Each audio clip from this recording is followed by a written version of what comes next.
Menentukan peluang sebaran normal.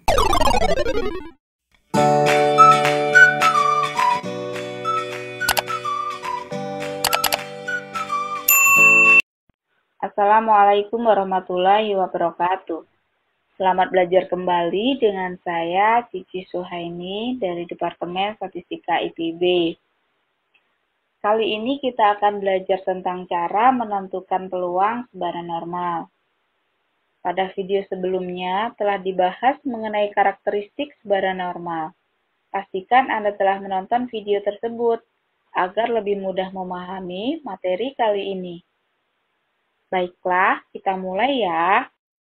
Mari kita ingat kembali fungsi kepekatan peluang dari sebaran normal, yaitu Fx sama dengan 1 per akar 2pi sigma kuadrat eksponen min setengah X min mu per sigma dikuadratkan.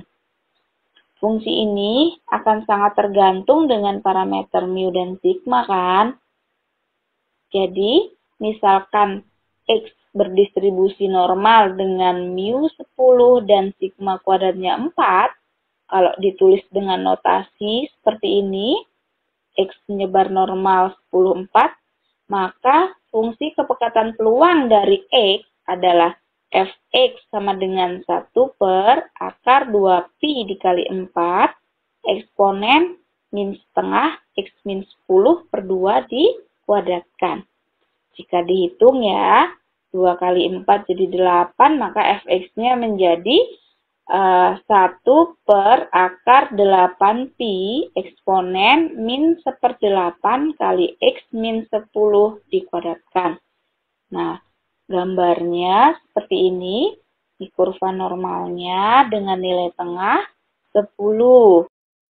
Kita ingat kembali bahwa peluang peubah acak kontinu itu merupakan luas daerah di bawah kurva, di mana perhitungan luas daerah di bawah kurva ini dilakukan menggunakan integral ya. Nah, luas daerah di bawah kurva dari min tak hingga sampai tak hingga itu merepresentasikan total peluang. Sehingga untuk X menyebar normal 10/4, total peluangnya ditulis seperti ini. Peluang X dari min tak hingga sampai tak hingga sama dengan integral min tak hingga sampai tak hingga dari Fx dx. Nah, ini sama dengan integral min tak hingga sampai tak hingga dari fungsinya, yaitu sama dengan 1. Nah, kenapa 1? Karena total peluang adalah 1. Ingat kembali bahwa peluang itu nilainya berkisar dari 0 sampai 1 kan? Peluang sama dengan 0 itu adalah untuk kejadian yang mustahil terjadi. Sedangkan peluang sama dengan 1 untuk kejadian yang pasti terjadi. Nah, masih ingat kan materi tentang peluang ini?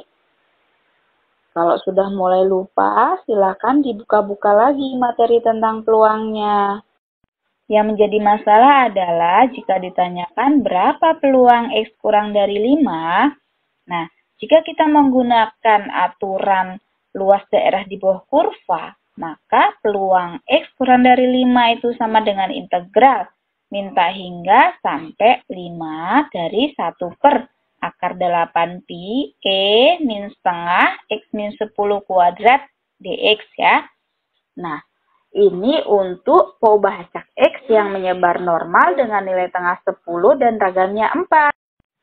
Saudara sekalian, kita telah ketahui bahwa karakteristik sebaran normal itu berbeda-beda, tergantung pada nilai tengah, mu, dan ragam, sigma kuadrat ya, atau simpangan baku, sigma.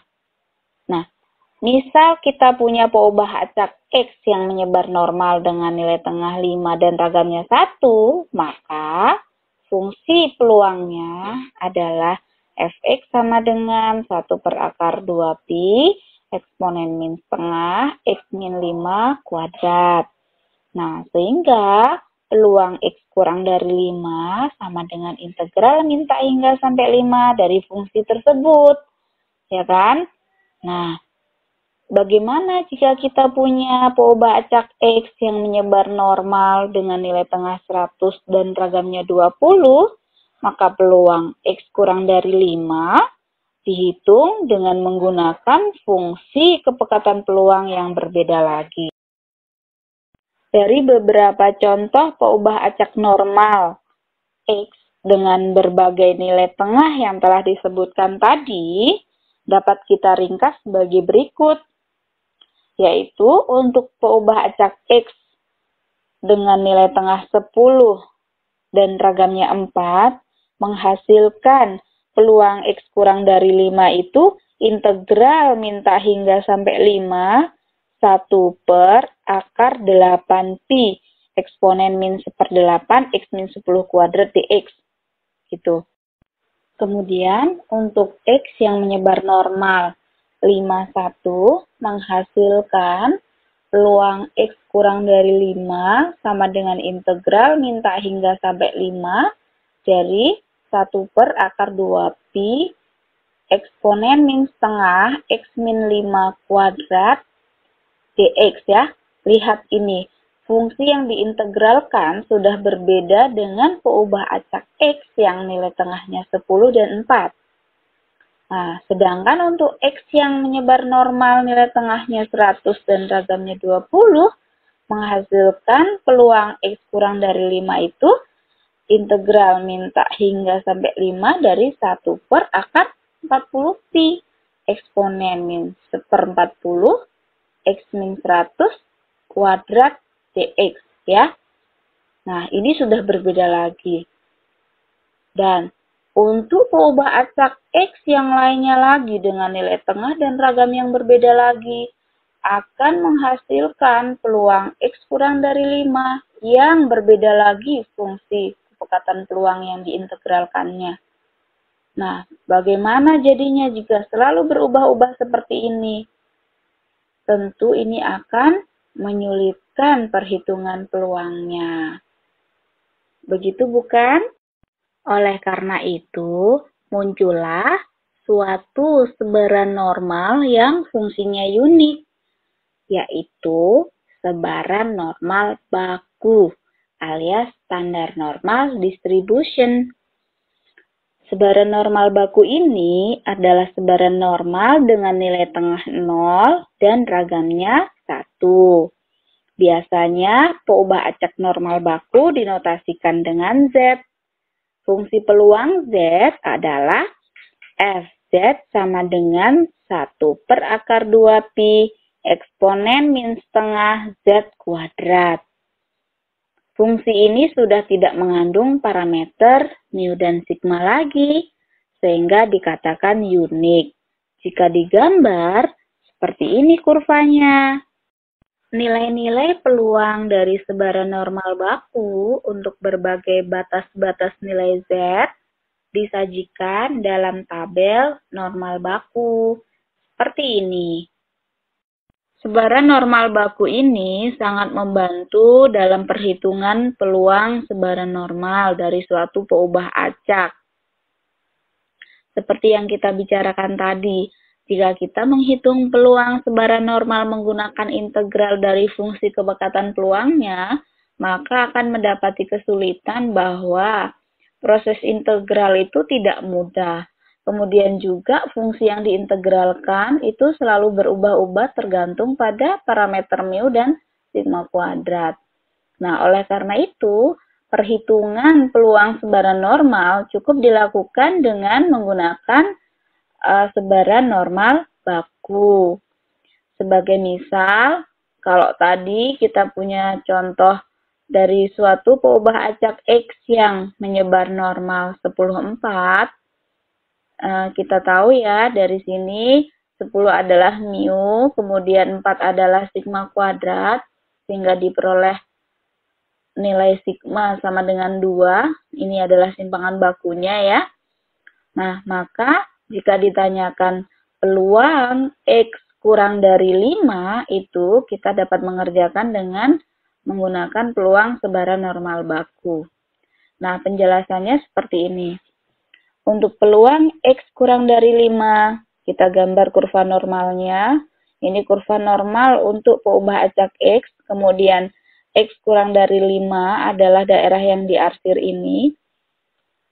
Nah, penentuan luas daerah yang diarsir ini dilakukan dengan menggunakan transformasi peubah acak X yang menyebar normal tadi menjadi peubah acak normal baku Z yang kurvanya seperti ini.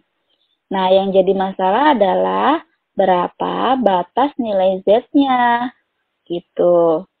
Nah, batas ini bisa dihitung dengan menggunakan rumus transformasi peubah acak normal baku, yaitu Z sama dengan X min mu per sigma.